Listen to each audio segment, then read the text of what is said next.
Hello friends, welcome to Mysterious Stories. Friends, here is the story of a small American hamlet in New Hampshire, home to just over 2,000 residents. On October 9, 2013, something terrible happened that rocked the entire neighborhood. Kennett High School was located in this tranquil hamlet.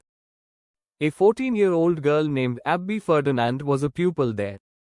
Every day, Abby followed a routine. She walked from her home to school and back. But on October 9, after school finished at 2:30 p.m., Abby left for home and never arrived. The school librarian even observed Abby heading home that day.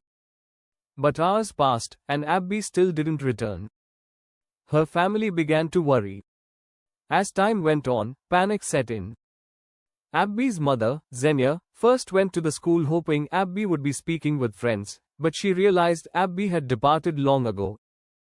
Xenia then checked the nearby hospital, worried her daughter might have had an accident, but there was no evidence of her. Finally, at 7 p.m., Xenia reported her daughter missing to the police. In such a small village, news circulated rapidly. That same evening, local media started reporting on Abby's disappearance, and police commenced a search in adjacent areas. Everyone was asking, where did Abby go? Why didn't she reach home? As it turns out, Abby had new shoes that day, and they were hurting her feet. Struggling to walk, she was approached by a man in a pickup truck. His name was Nathaniel Kibbe, locals called him Ned. Seeing her suffering, he volunteered to drop her home.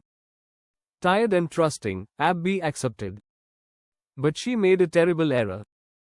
Instead of taking her home, Nathaniel pulled out a revolver and threatened her. He tied her up, broke his phone so it couldn't be tracked, and drove her 50 miles away to a secluded shed he had made into a prison. This place was gloomy, windowless, and scary. Abby, who had a birthday coming up in 3 days, sobbed and screamed, but Nathaniel silenced her by taping her mouth, blindfolding her, and even putting a helmet on her head. He was a horrible man. He kept her locked up for 9 agonizing months. He even compelled her to wear a shock collar. If she shouted, it shocked her. This style of collar is generally used on dogs. Meanwhile, the whole community and media were searching, begging for a miracle. Nathaniel, in a sick way, would let Abby view news coverage of her disappearance, making her witness her mother grieving for her. 3 days after the kidnapping, he made Abby write a letter to her mom, saying she was safe and had left on her own. When her mother received it years later, she recognized Abby's handwriting but sensed something was amiss. Police proved the letter was genuine through DNA but assumed it was written under duress. Unfortunately, the letter caused several villagers believe Abby had run away willingly. They turned against her family, denouncing them online and in the media. Some even requested the family compensate the police for the search effort. But Abby's family never gave up. They believed she was stolen, and so did the police. Abby herself kept holding on to hope inside that dark shed. She even began to talk gently to Nathaniel, trying to trust him, thinking he may set her free. Eventually, he let her read novels and assured her he might release her, but only if she pledged never to tell anyone. Then came a twist. Nathaniel had to pay back a woman, and he gave her marked bills. That woman warned him the authorities might raid his apartment. Afraid of getting arrested, on July 20, 2014, 9 months after the kidnapping, Nathaniel dumped Abby on a rural road, just 1 mile from her home. Abby ran straight to her residence. Her mother opened the door and broke down in sobs. They clasped firmly, overcome with emotion. They phoned the cops immediately.